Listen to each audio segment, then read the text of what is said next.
Bonjour à tous les deux et merci d'être ici avec Bonjour. nous sur ce plateau de BPI France, Inspire and Connect. Monsieur Robert Dawson, administrateur LBO France, Monsieur Khalidou Diallo, directeur général de CGF Bourse. Je vais commencer avec vous.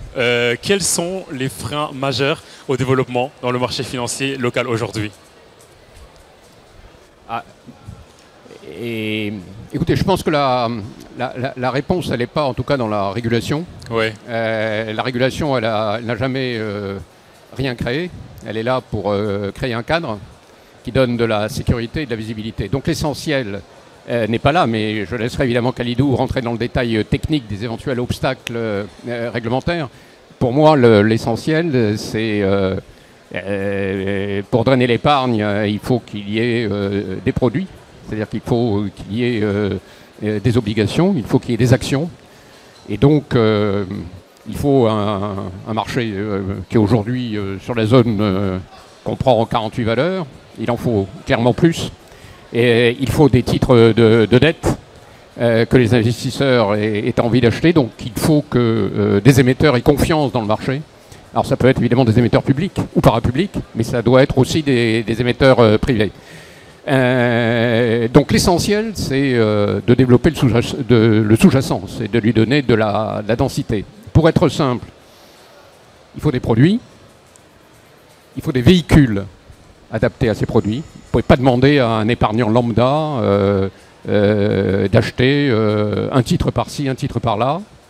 Trop compliqué. Et en outre, il prend un risque de concentration de son épargne sur des titres isolés. Donc il faut des véhicules qui soient des véhicules de mutualisation, de répartition du risque, qui lui donnent de la sécurité. Monsieur Diallo, Khalidou, selon vous, est-ce qu'il y a des leviers qu'il faudrait activer pour franchir le cap de la maturité? Oui, en termes de levier, il y a déjà la promotion de la bourse, parce que ce qu'il faut dire, c'est une bourse qui est assez jeune, qui a à peu près 28 ans, mais qui a beaucoup évolué aussi. C'est-à-dire que je pense que là, on ne peut pas parler plutôt de frein, mais plutôt d'opportunité. Il y a une asymétrie d'information, je dirais. Aujourd'hui, le marché est structuré, le cadre existe. Les produits, comme l'a dit Robert, sont à améliorer, donc pour mieux adresser des produits adaptés aux épargnants. Mais il manque cette promotion, aller vers les épargnants, aller vers les institutionnels avec beaucoup de pédagogie et leur expliquer ce qu'ils peuvent gagner. Tout à l'heure, aujourd'hui, avec BPI, nous sommes sur la partie financement. Aujourd'hui, la cotation en bourse ou des obligations corporate sont aussi des véhicules adaptés pour pouvoir accompagner les entreprises. Et autant, en fait, de démarches à effectuer au niveau des épargnants et des investisseurs, en y rajoutant aussi une couche peut-être d'incitation, incitation fiscale au niveau des États ou incitation des entreprises publiques à aller vers les marchés financiers à ce côté, ce qui augmenterait la transparence et pourrait aussi être un levier, je dirais, important pour le développement de ce marché. Vous l'avez dit au début de votre propos, l'Afrique dispose d'un cadre réglementaire et financier beaucoup plus intégré qu'on le pense. Comment rendre effective l'interrégionalisation des opérateurs selon vous? Alors, l'interrégionalisation existe déjà. C'est son intensité qu'il faut regarder. C'est-à-dire que aujourd'hui, nous sommes, CGF Bourse, une structure de l'UMOA. Nous ne sommes pas typiquement une structure sénégalaise. Nous avons un agrément de l'UMOA avec un régulateur qui est basé à Abidjan. Et nous levons dans tous ces pays-là. Aujourd'hui, une levée de CGF Bourse, c'est dans les 8 pays de l'UMOA. Une cotation aussi, un IPO, c'est dans les 8 pays de l'UMOA.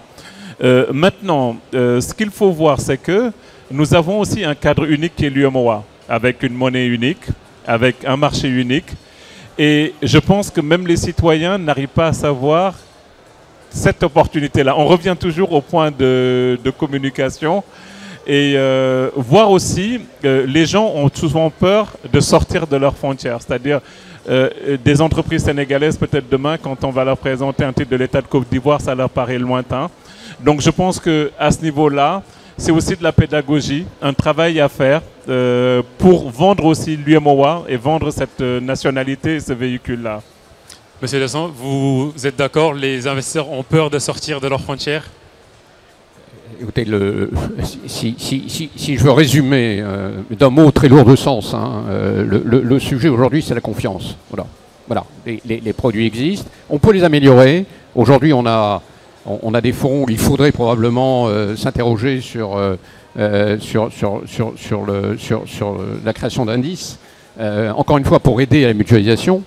Mais à la fin des fins, si on veut que l'épargne locale s'investisse, si on veut attirer l'épargne de la diaspora, si on veut attirer l'épargne extérieure venant de capitaux privés d'autres pays, il faut la confiance. Et la confiance, c'est la transparence, c'est la visibilité, la confiance dans l'économie, la confiance dans le cadre juridique.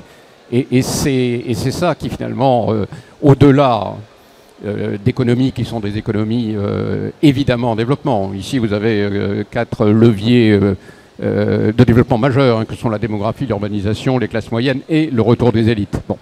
Donc, la rationalité de l'investissement, elle est là.